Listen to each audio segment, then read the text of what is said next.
kapatid. Narito po si Claudia Coronel. Magandang gabi sa'yo. Magandang gabi. Ayan talaga, kailangan natin linawin. Kasi ako, unang tanong ko, nung makita kita, totoo bang para ka nagsubo ng kanin na bigla ka napaso? Kaya na raw? Sayang naman yung ginastos sa kasal.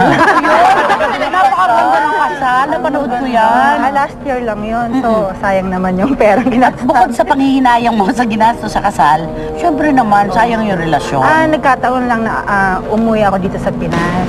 Kasi meron akong dapat asikasuhin dahil yung husband ko may biniling property na hindi niya kayang hindi siya pwedeng umuwi kasi may work sa US. Paano mo i-describe yung relasyon mo sa asawa at paano mo siya i-describe bilang isawa, bilang tao, bilang lover?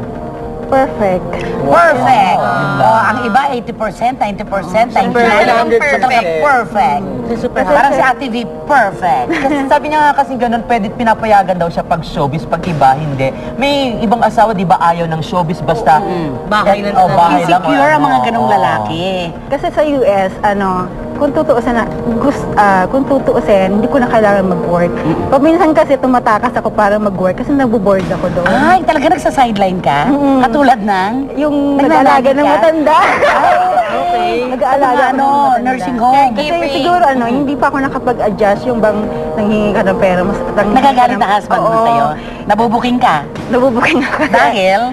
Hindi ko naman daw kailangan ng pera, ba't kailangan ako mag-work? So, ginawa niya, kung gusto mo talaga mag-work, mag-business ka. So ngayon, tinatayuan niya ako ng business. Doon? Sariling care home. Anong business? Sariling care home. Sariling kayo na. Ay, bongga. Ay, ang daming Pilipino ganyan. Like kasi before, Miss Claudia, naalala ko dati, nagkaroon ng konting issue bago ka ikasal, about the prenuptial agreement. Hindi ba naging issue sa inyo after na marriage yun? Naayos ba siya bago Kasi ganito kasi yun, bago ka magpakasal, dapat ilinaw mo kung anong gusto mo. So sinabi ko sa kanya, wag na lang tayo magpakasal kung ganyan yung, alam mo, para mawala kasing romance, Walang Pero kasi sa US, normal yun eh. Normal talaga. Isa lang sa mga. Pero sinabi ko sa kanya, kung may ganyan, wag na lang. So, sabi ko, i-cancel na lang yung kasal. Hinabol niya ako. Binawi niya. Wala nang Very Sex in the City, di ba, kay Charlotte? Kasi So, wala nang talagang prenup hindi na yun. no. Sabi ko sa kanya, nung nakilala mo naman ako, may work ako. Kung titingnan, kumbaga nag-work naman ako, nakilala mo, tsaka hindi nga kita kilala nung nakilala. Claudia, kung alam lang niya, kung ginusto mo yan, noon pa. Napakaraming indecent proposals, ang daming nagseryoso, pero mas pinili niya ng simpleng buhay, nag-aral, di ba?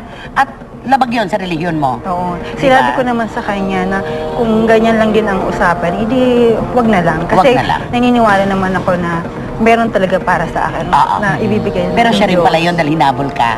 Ay, congratulations sa Ang tanong ko lang, Miss Claudia, kailan po kayo uli makikita ng inyong lovey-dovey? At kasi after nung mga asikasuhin ko dito, uuwi din ako. Kasi nga, ngayon, gumagawa na siya ng licensee dun sa care home. So, kailangan ko umuwi. Siyempre, mag-asawa kayo, di ba? Kinakailangan nyo ng bunga. Kailan naman kayo pinaplano na magkaroon ng anak? Kailan ng baby? Oh, baby. Kasi siyempre, mahirap na mamuhay sa States na wala kang... Kasi nung after wedding, pinlano namin na unahin muna yung house. Okay, So, bahay syempre, muna. Bahay muna. Bago ang Nung may house mamamahay. na kami. Baby Ayun, na. baby. Siguro Kasi baka mama mag-babysit ka ron. Tapos wala ka naman sariling baby. Di ba? Nag-grip ka, wala namang ba? Pero nag-babysit naman siya doon sa mga matatanda nga na. So, nursing Siguro home. hindi lang talaga ako masyado akong independent na tao. Okay. Pero ikaw ba, Miss Claudia, namimiss mo ang show business? Wala kang balak talagang bumalik dito talaga.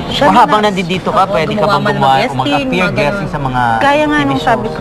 sabi nung asawa ko, okay lang na showbiz. Kaso lang, syempre pag may asawa ka, dapat priority. Kaya minsan nang naghihiwalay yung mag-asawa. full-time, di ba? Alam mo ba, ilang beses mo na akong pinaluluha yung sinserong iyak talaga, yung masakit na iyak.